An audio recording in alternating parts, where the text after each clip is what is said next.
Bonjour à toutes et à toutes, ici Pharo Osiadius, on se retrouve pour une nouvelle vidéo. C'est bon, c'est fait, je viens de terminer Disciple Libération, ou comme on peut aussi l'appeler, Disciple 4, et c'était incroyable. Je pense, honnêtement, j'en ai aimé des jeux vidéo dans ma vie, mais ce jeu-là, franchement, il m'a bluffé. Les rebondissements, il y en a tout le temps. Je me suis toujours retrouvé scotché devant mon écran devant les rebondissements. Et j'ai eu beau me mater des spoils à l'avance d'ailleurs, parce que c'est un peu mon défaut, c'est dès qu'un jeu prend un peu beaucoup de temps et qui date d'un certain moment, j'ai une forte envie de me spoiler si je dois résister à ça. Et ben non. Malgré ça, le jeu m'a bluffé. Le scénario est incroyable et vraiment, je le dis, rien que pour le scénario, il vaut vraiment la peine d'être fait. J'avais mis une note, lorsque j'étais à la moitié du jeu, j'avais mis une note de 16 sur 20. Notamment à cause que le gameplay était répétitif. Mais vu que j'ai vu le gameplay de fin, le gameplay magie, qui est quand même extrêmement satisfaisant et extrêmement bourrin et extrêmement puissant, peut-être même déséquilibré par rapport au corps à corps, mais c'est un peu normal, parce qu'au corps à corps tu fais super mal, mais à la magie c'est plutôt des dégâts de zone, je lui mettrai une note finale de 17 sur 20. Pour moi, Disciple Libération est un magnifique jeu. Il n'y a rien à dire là-dessus, et je suis vraiment extrêmement content d'avoir fini ce jeu. Je viens donc de débloquer ce que nous appelons le mode Libération, je vais juste voir ce que c'est.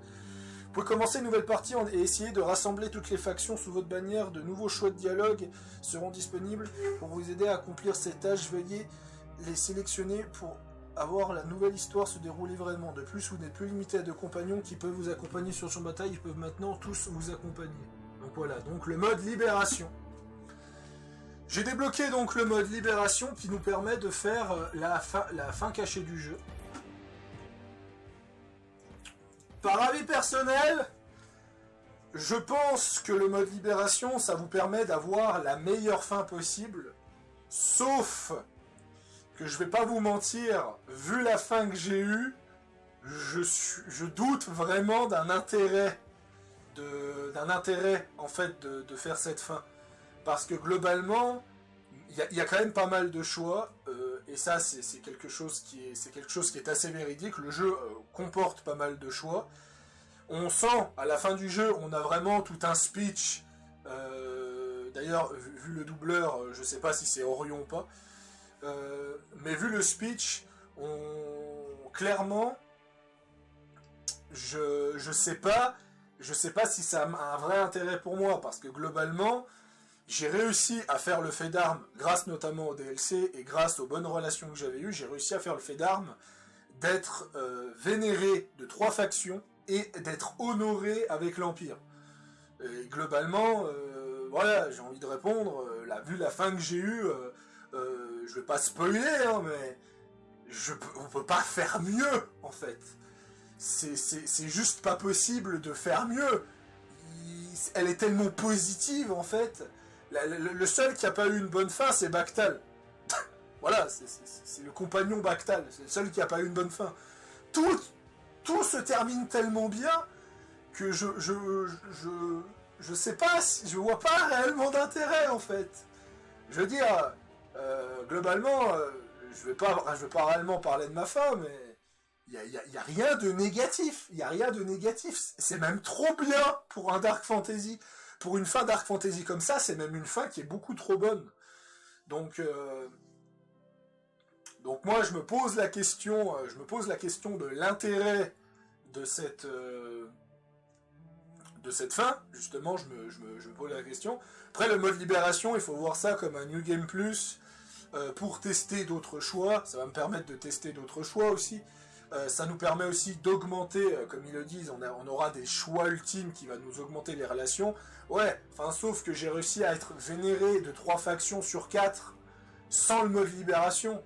Et ça, je pense pas que les devs s'attendaient à ce qu'un joueur arrive à faire ça. En même temps, c'est pas compliqué, parce que vous gagnez entre 20 à 30 de relations par DLC, enfin par quête de DLC. ce qui est largement faisable si on fait les bons choix et autres, et surtout que de ce que je constate, dès que vous arrivez vénéré à une faction, eh ben tout ce qui est choix et ce genre de choses, ça se lock, vous pouvez pas descendre de vénéré apparemment. Donc globalement voilà. Mais ouais, je suis vraiment bluffé par le jeu, très surpris, c'est une très très bonne surprise. Et moi je ne peux que vous conseiller le jeu, mais par contre, il est temps quand même que je fasse une liste de points positifs et de points négatifs. Je vais commencer par les points négatifs. Les points négatifs, c'est qu'il a un système de combat tour par tour qui peut vite rebuter les joueurs. Si on n'est vraiment pas fan de l'aspect tour par tour, je sais que le problème du tour par tour, c'est que ça peut être vite répétitif, et le problème, eh ben, c'est que Disciple Libération est justement très très vite répétitif. Donc il faut justement faire très attention à ça sur ce point. Vous avez aussi le souci, comment je pourrais dire, vous avez aussi le souci que on aurait aimé beaucoup une meilleure gestion de la ville. Je pense que ça c'est un point qui est très important. On aurait aimé globalement que le jeu montre un petit peu plus l'impact au niveau des choix, parce que là de nouveau on est sur un RPG classique où vous faites des centaines et des centaines de choix, mais c'est pas comme LX1 ou c'est pas comme The Witcher où ces choix ont des conséquences. On va vous dire à des moments dans l'histoire que tel ou tel choix ça a fait ça, mais globalement c'est pas énorme. Mais globalement ça va surtout impacter la fin. En fait c'est surtout ce que je critique un petit peu au RPG, c'est que beaucoup de RPG disent ouais t'as une énorme rejouabilité, ouais mais au final la rejouabilité c'est surtout d'avoir la satisfaction d'avoir une fin différente. Surtout que j'ai quand même quelque chose de très fort à dire, le jeu comporte 9 romances différentes, chaque romance c'est un moment clé de l'histoire, donc réellement vous ne pouvez pas réellement la rater.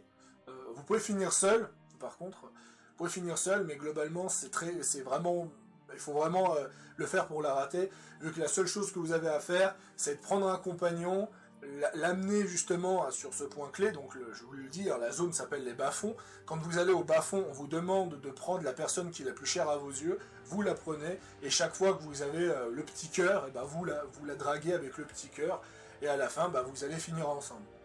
Mais globalement, moi, quand je vois comment mon personnage est terminé, je me dis globalement, là, en fait, ça finit tellement bien qu'il n'y aura plus jamais de suite, en fait. Hein. C'est mort pour qu'il y ait une suite un jour. Tellement que ça finit bien.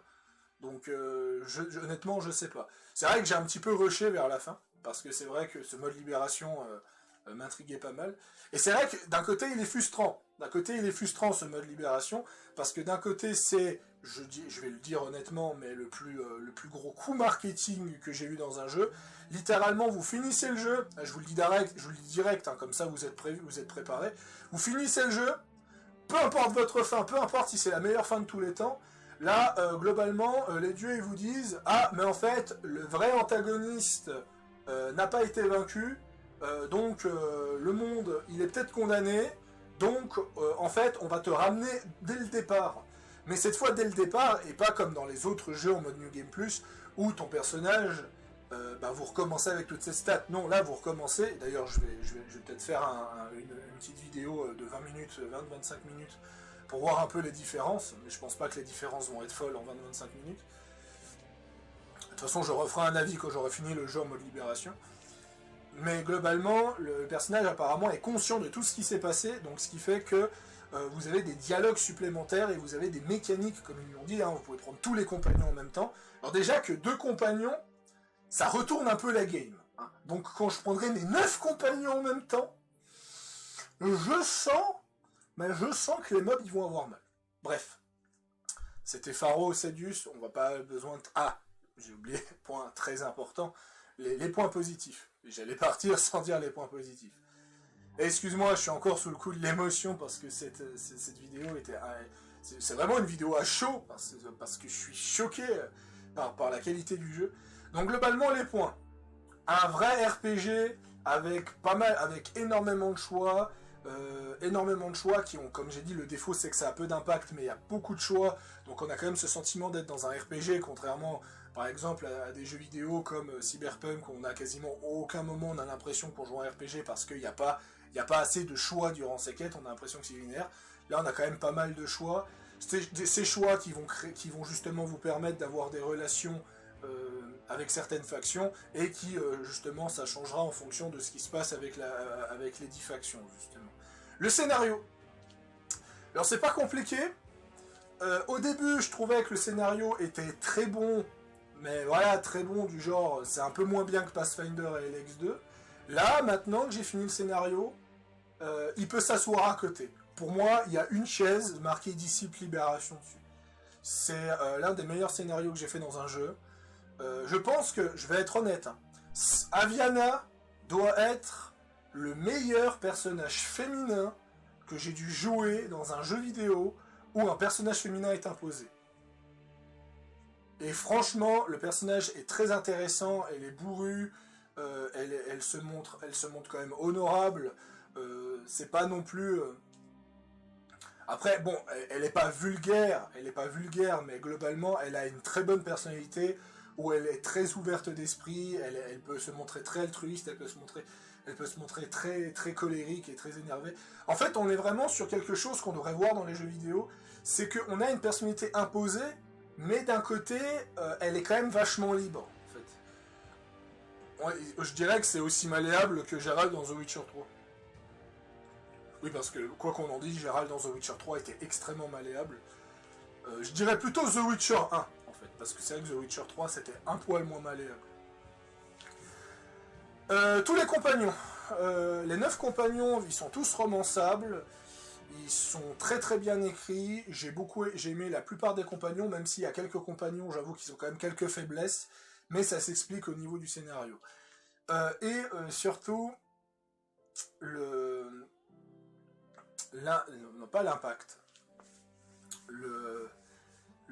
L'influence que va avoir Libération pour le futur de Disciple, ça aussi, ça va être très intéressant, parce que je me pose comment Disciple va finir.